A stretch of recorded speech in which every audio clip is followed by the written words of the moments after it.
예, 오늘 금요기도에 오신 여러분들 주의 이름으로 축복하고 환영합니다. 오늘 이 히브리서 4장 1절에서 13절 말씀을 가지고 예, 안식에 들어가기를 힘쓰라라는 제목으로 우리가 함께 말씀을 살펴보고자 합니다. 예, 날씨가 또 한 며칠 동안 날씨가 따뜻해졌다가 예, 날씨가 많이 추워졌습니다. 예, 감기 조심하시고요. 저도 저번 주부터 예, 기침이 심해갖고 제가 이번 주에 이비인후과를 갔더니 예, 기침이 심하고 몸에는 다행히도 열이 없고 머리가 아픈 거는 없는데 예, 기침이 잘 가라앉지는 않네요. 예, 그러니까 날씨가 추우니까 몸 조심하시고요. 예, 예, 건강 조심하시기 바랍니다. 예, 오늘 이 말씀을 보면서 예, 사람들을 보면 예, 두 가지 종류의 사람들이 있는 것을 볼 수가 있습니다. 하나는 세상에서 전혀 안식하지 못하고 절망적인 삶을 살아가는 사람들이 있는 반면에 그 다른 하나는 이 세상에서 누리는 이 물질적인 풍요로 인해서 안식으로 누리고 있다고 착각하면서 살아가고 있는 것을 볼 수가 있습니다. 그런데 이런 모습을 오늘날 교회 안에서도 쉽게 발견할 수가 있습니다. 매 주일마다 하나님 앞에 나와서 예배를 드리는 분들 가운데 하나님 아버지께서 예, 당신의 자녀들을 위하여 약속하신 놀라운 복이 있음에도 불구하고 어리석게로 이것을 깨닫지 못하고 예, 뒤로 처지는 분들이 적지 않아 있는 것을 볼 수가 있습니다. 그래서 예배에 참석하면서도 하나님이 예배에 놓으신 풍성한 은혜와 위로와 평강을 누리면서 정말 그분의 은혜에 감사하고 감격해하는 성도들은 있지만 반대로 그 은혜를 누리지 못한 채 부러움과 아쉬움 속의 눈빛으로 다른 성도들을 바라보는 분들도 있는 것을 볼 수가 있습니다. 여러분, 참된 안식을 갈망하십니까? 예, 오늘 우리가 읽은 이 본문의 주제는 한마디로 안식에 대해서 말씀해 주고 있는 것을 볼 수가 있습니다. 예, 본문을 주의 깊게 읽어보면 이 안식이라는 단어가 예, 유난히 많이 나오는 것을 볼 수가 있습니다. 예, 4장에서만 보면 이 안식이라는 단어가 예, 8번이나 나오고요. 그 다음에 쉼이라는 이 단어가 예, 3번이나 나오는 것을 볼 수가 있습니다. 그런데 여기서 말하는 이 안식이라는 것은 예, 안식이 무엇이냐면 단순히 우리가 이 땅에서 누리는 육체의 안식을 말하는 것이 아니라고 성경은 말씀해 주고 있습니다. 일주일에 하루씩 갖는 쉼이나 1년에 한 번씩 얻는 휴가 또는 7년에 한 번씩 예, 가질 수 있는 이 안식년을 의미하는 것이 아니라 하나님께서 끝까지 예, 믿음을 지키 당신의 백성에게 주기 위해 예배에 놓으신 궁극적이고 영원한 이 쉼, 안식을 말해주고 있습니다. 따라서 이 본문이 말하는 이 안식은 복음서에서 말하는 하나님의 나라, 곧 천국이라 요한복음에서 말하는 영원한 생명, 영생을 말하는 영생과 같은 말이기도 합니다. 다시 말한다고 한다면 예수 그리스도 안에서 우리에게 약속된 예, 천국에서의 참되고 영원한 삶을 가리키는 말이기도 합니다. 무엇보다도 우리가 이 안식을 하나님께서 택하신 백성인 우리에게 은혜로 주신 선물임을 우리가 기억해야 할 것입니다. 하나님은 예수 그리스도를 통해서 예, 인간의 구원을 완성하시고 저 영원한 안식으로 저와 여러분을 초대해 주셨습니다.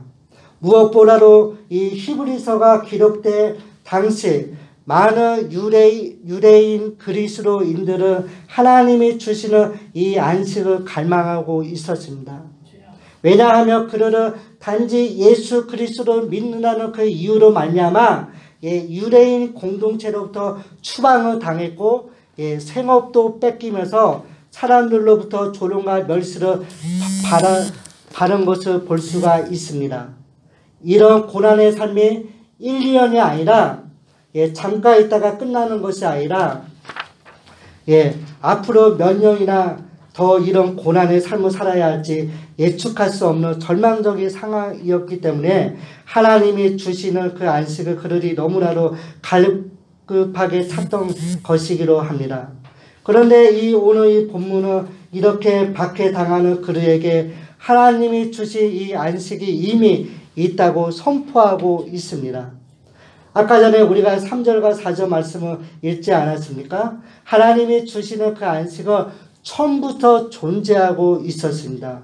하나님께서 세상을 창조하시고 모든 일을 다 끝마치신 그때부터 하나님의 안식이 있었습니다. 성경에 보면 하나님께서는 엿새 동안에 천지를 창조하시고 일곱째 날에 쉬셨습니다. 일곱째 날이 바로 안식하셨다고 성경은 우리에게 말씀하고 있습니다. 그런데 우리가 알아야 할 것은 하나님이 천지 창조를 끝내고 피곤해서 쉬신 것이 아니라는 것입니다. 일곱째 날 하나님께서 쉬신 것은 천지 창조가 끝난 것을 알리신 것이었고 이 땅에서의 수고 뒤에는 하나님과 함께하는 안식이 있다는 것을 우리에게 알려주시기 위해서 하나님께서 쉬셨다고 성경은 우리에게 말씀해 주고 있습니다. 원래 우리 인간은 하나님과 함께 안식을 누리는 존재로 지음받았습니다. 하나님은 인간을 창조하기 전에 우리 인간에게 필요한 모든 것을 엿새 동안 다 만들어 놓으셨습니다. 그러면서 마지막으로 하나님의 형상대로 인간을 창조하셨습니다.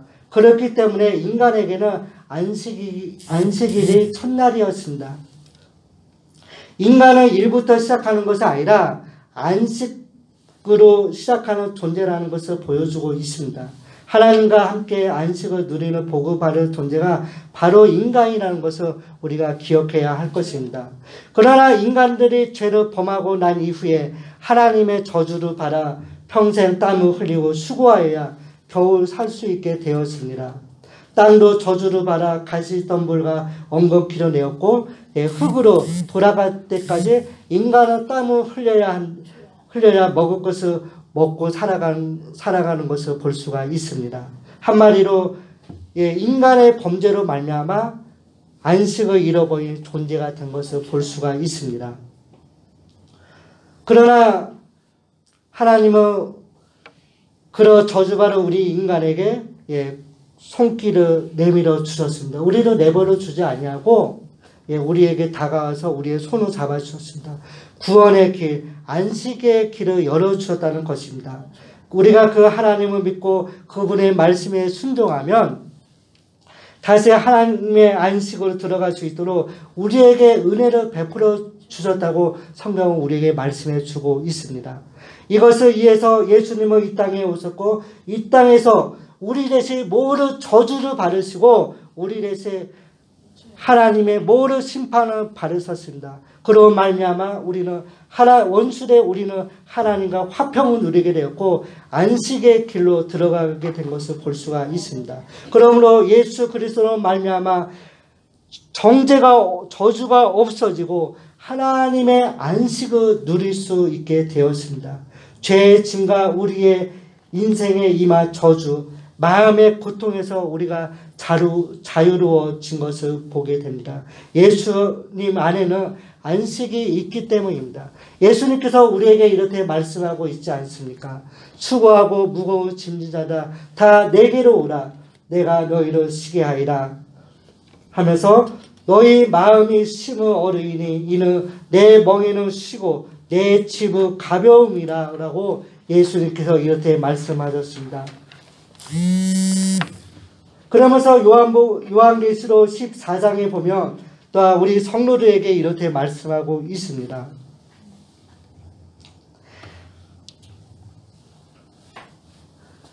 예수 그리스도 안에서 누리는 안식만이 아니라 우리가 저 천국에 들어가서 안식을 어떻게 누리는가에 대해서 요한계시록 14장 13절에 보면 이렇게 말씀하고 있습니다.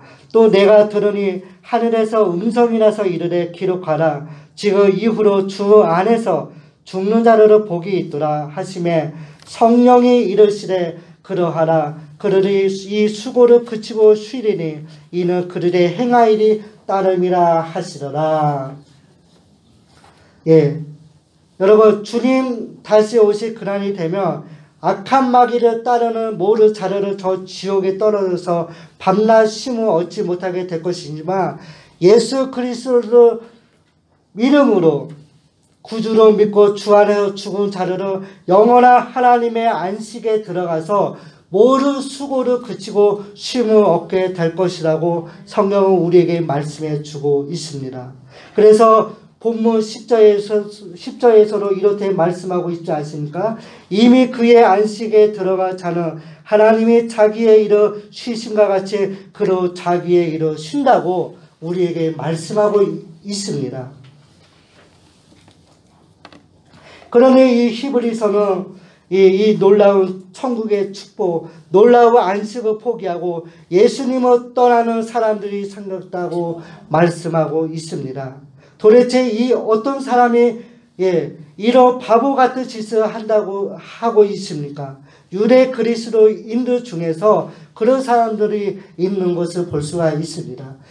예수 그리스도를 믿는다는 그 이유로 말미암아 자기의 생업을 포기하게 되고 유대인 공동체로부터 따르임을 당하니까 이것을 견디지 못해서 결국에는 예수님을 배교하고 자신이 믿었던 유대교로 돌아가서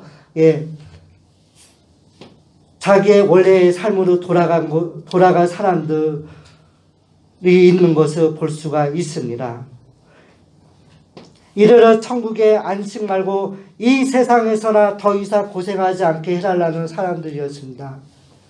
하나님께서 정말 참된 안식을 줄 수 있다면 당장 와서 박해받는 나를 구원해 주시고 박해받는 저 사람들을 심판해 줄 수 없냐? 하나님의 심판은 왜 속히 이루어지지 않냐? 불평만 하다가 결국에는 믿음을 포기하고 슬그머니 예수 그리스도를 떠나서 살아가는 사람들을 우리 주변에서 볼 수가 있습니다. 정말 기가 막힌 일이 아닐 수가 없습니다. 그런 많이겠습니까? 우리 시대에도 이런 사람들이 우리 주변에 많이 있는 것을 보게 됩니다. 그래서 본문 1절에서는 안식에 들어가 약속을 받았지만 안식에 들어가지 못한 사람들이 있다고 경고하신 것을 보게 됩니다.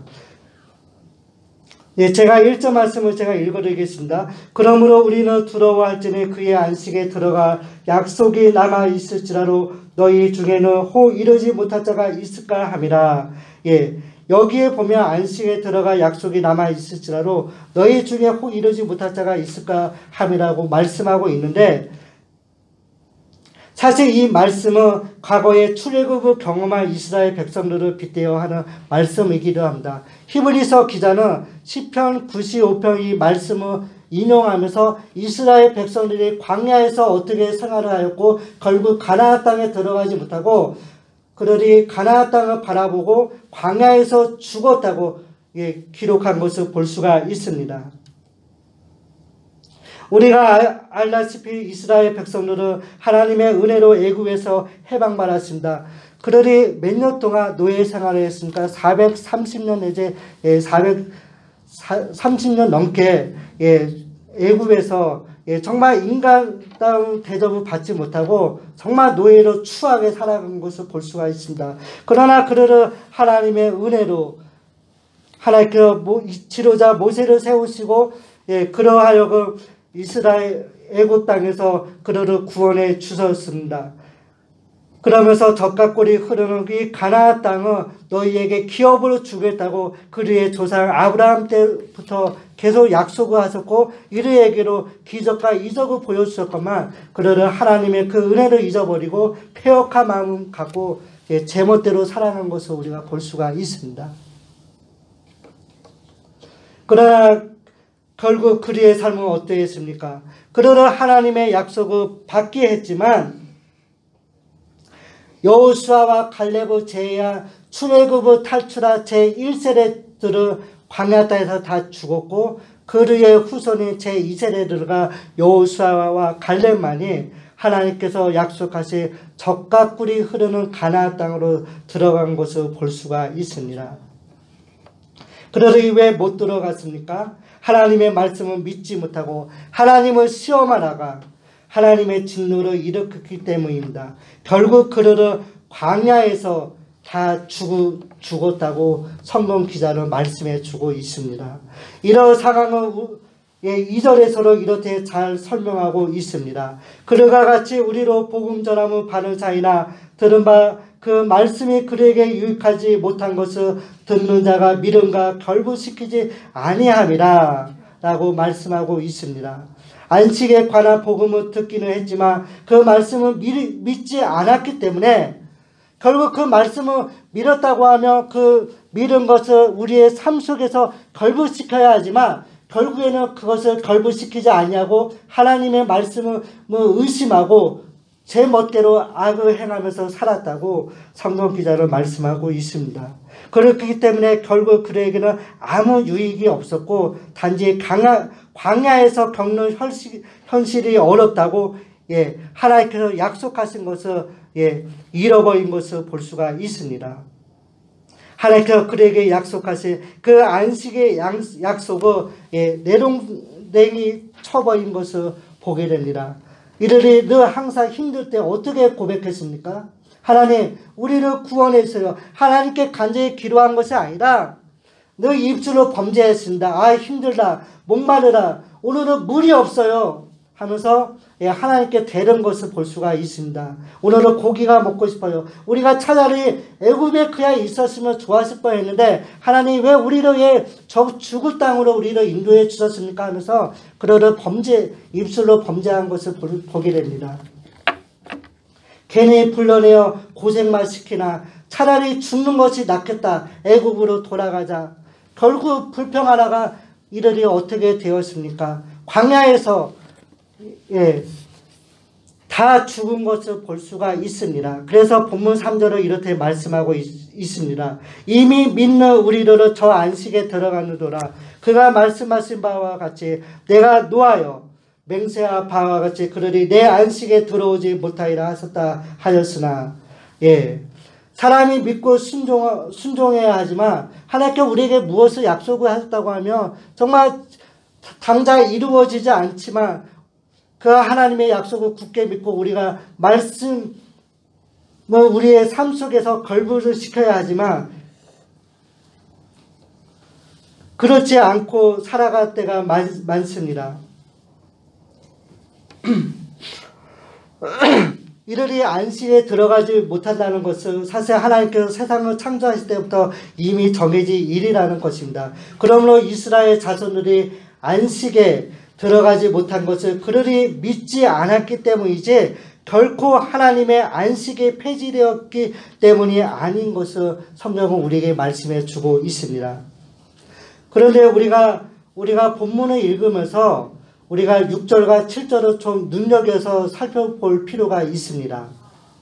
여기에서 보면 히브리서 저자는 시편 95편을 인용하면서 이렇게 우리에게 경고하고 있습니다. 제가 6절과 7절 말씀을 제가 읽어드리겠습니다. 그러면 거기에 들어갈 자들이 남아있거니와 복음 전함은 먼저 바른 자들을 순종하지 아니하므로 말미암아 들어가지 못하였으므로 오래 후에 다윗의 글에 다시 어느 날을 정하여 오늘이라고 미리 이같이 일렀으되 오늘 너희가 그 음성을 듣거든 너희 마음을 완고하게 하지 말라 하였나니.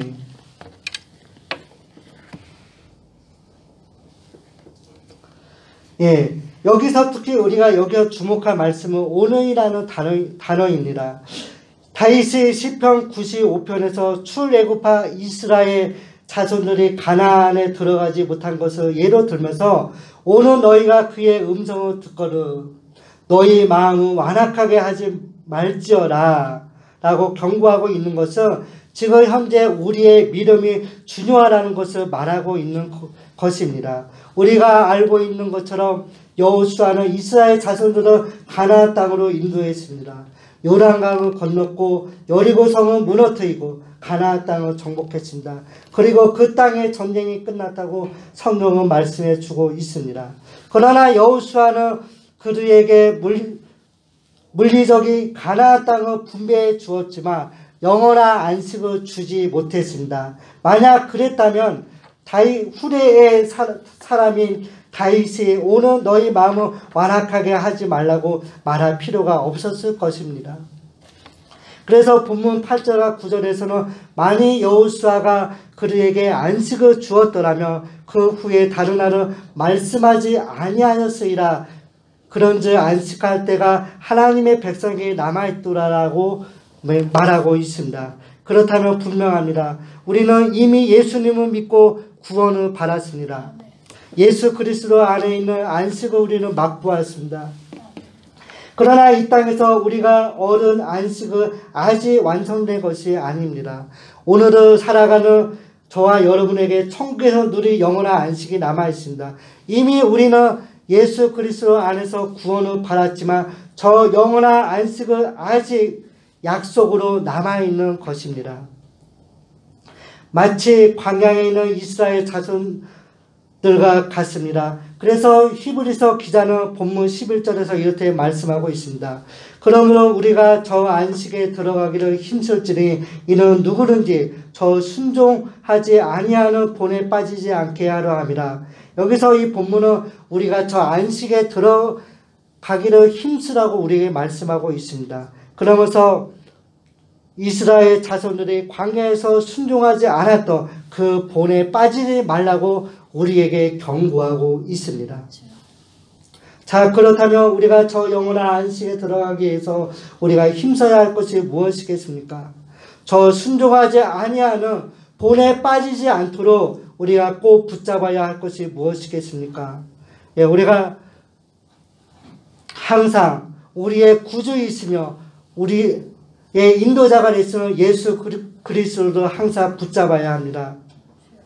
예수 그리스도 안에 있으라고 늘 힘써 있으라고 성경은 우리에게 말씀하고 있습니다. 하나님은 오늘을 살아가는 성도들이 박해당하고 어려움에 처할 때 그저 천국만 바라보며 막연히 기다리라고 아무 대책 없이 내버려 두시지 않습니다. 피할 길을 반드시 주신다고 우리에게 말씀하고 있습니다. 그러면서 예수님께서는 요한복음 14장 18절에 보면 내가 너희를 고아와 같이 버려두지 아니하고 너희에게로 오리라라고 말씀하고 있습니다. 주님은 우리 안에 계십니다. 우리 안에 오셔서 지금도 우리와 함께 하십니다.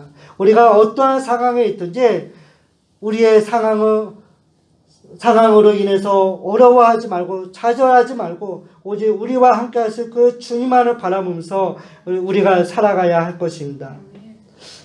그 얼마 전에 제가 미국의 그 유명한 신학자인 마르바 던이라는 사람이 쓴 안식이라는 책을 제가 봤습니다. 한 몇 년 전에 그 책이 한국어로 번역이 되어서 제가 안식이라는 그 책을 봤는데 거기서 보면 이 안식에 대해서 이렇게 정의하고 있습니다. 참된 안식이라는 것을 그치는 것이 아니라 마음의 걱정과 근심을 그치는 것이라고 말했습니다. 참된 안식은 단지 일을 하지 않거나 고난이 없어지는 것이 아니라 마음의 염려, 근심이 예수님께 맡겨지는 것이라고 말씀하고 있습니다. 그렇습니다. 예수님께 맡겨버리며 먹고 사는 염려, 근심에서 해방될 수가 있습니다. 질병과 고통에서 노임을 받을 수 있고 진정한 마음의 쉼을 얻을 수가 있습니다. 중요한 것은 이러한 참된 안식은 예수님이 우리 안에 오셔야 가능한 것임을 우리가 기억해야 합니다. 주님과 함께 살 때 주님과 동행할 때 우리가 누릴 수 있다는 것입니다. 그다음에 우리가 두 번째로는 우리가 하나님의 말씀을 붙잡아야 할 것입니다. 두 번째 우리에게 이렇게 말씀하고 있습니다. 저 안식에 들어가기를 힘쓰며 저 순종하지 아니하는 본에 빠지지 않는 길은 우리가 하나님의 말씀을 붙잡는 것 외에는 없습니다. 하나님의 말씀이 어떠합니까? 우리가 11절과 13절 말씀을 읽어보았지만 하나님의 말씀은 살아있고 활력이 있어 좌우에 날서 어떤 건보라도 예리하여 홍과 영갑이 가져가 골수를 찔러 쪼개기까지 한다고 말씀하고 있습니다. 그러면서 우리의 모든 생각과 뜻을 판단한다고 말씀하고 있지 않습니까? 우리 하나님의 말씀은 살아있고 활력이 있습니다. 이 활력이 있다는 이 말은 하나님의 말씀 안에 생명력이 있고 사람들의 마음을 움직일 수 있다는 것을 뜻하고 있습니다. 하나님의 말씀을 들을 때 우리의 심령이 어떻게 됩니까? 돌같이 딱딱한 우리의 심령이 부드러워지고, 심지어는 예수님의 말씀을 선포할 때 사람들의 심령이 변화되고 죽은 자가 살아나지 않습니까? 누가복음 24장에서도 보면 엠마오로 가는 그 두 제자에게 예수님께서 나타나셔서 말씀 전할 때 그리의 심령의 변화가 생겨서 그들이 예루살렘으로 돌아간 것을 볼 수가 있습니다. 하나님의 말씀에 생명력이 있는 이유는 분명합니다. 하나님의 말씀의 좌우의 날성검과 같기 때문입니다. 그렇기 때문에 우리가 하나님의 말씀을 온전히 붙잡고 정말 이 말씀을 통해 우리에게 말씀하시는 하나님의 그 선하신 뜻이 무엇인가를 우리가 바르게 알고 말씀을 붙잡고 그 앞에 서야 합니다. 그렇기 때문에 우리가 말씀 안에 온전히 서야 우리가 하나님의 말씀으로 우리가 날마다 새로워질 수가 있습니다. 말씀을 정리하겠습니다. 여러분, 우리가 어떻게 하면 하나님의 영원한 안식, 저 영원한 안식에 들어갈 수 있겠습니까? 순종하지 않는 본에 빠지지 않고 하나님의 영원한 안식, 우리에게 약속하신 그 땅에 들어가려면 우리가 뭐라고 해도 우리는 항상 믿음의 주여 온전케 하시는 예수 그리스도를 항상 바라보며 살아가야 할 것입니다. 그리고 날마다 하나님의 말씀으로 우리 자신을 살피고 우리가 언젠가 주님의 심판대에 서야 한다는 사실을 우리가 잊지 말아야 할 것입니다. 우리 자신이 그리스도 안에서 진정한 안식을 누리고 있고 하나님의 말씀에 믿음으로 반응하면서 온전히 순종하고 있는가 우리가 우리 자신을 살펴보아야 할 것입니다. 오늘 이 말씀을 듣고 오직 예수 그리스도, 오직 그분의 말씀에 온전히 순종함으로 저 안식에 들어가기를 힘쓰며 너 하나님의 말씀에 온전히 반응하면서 순종하며 살아갈 때 우리 삶 속에 주께서 주시는 은혜가 충만하시게 주의 이름으로 간절히 소망합니다.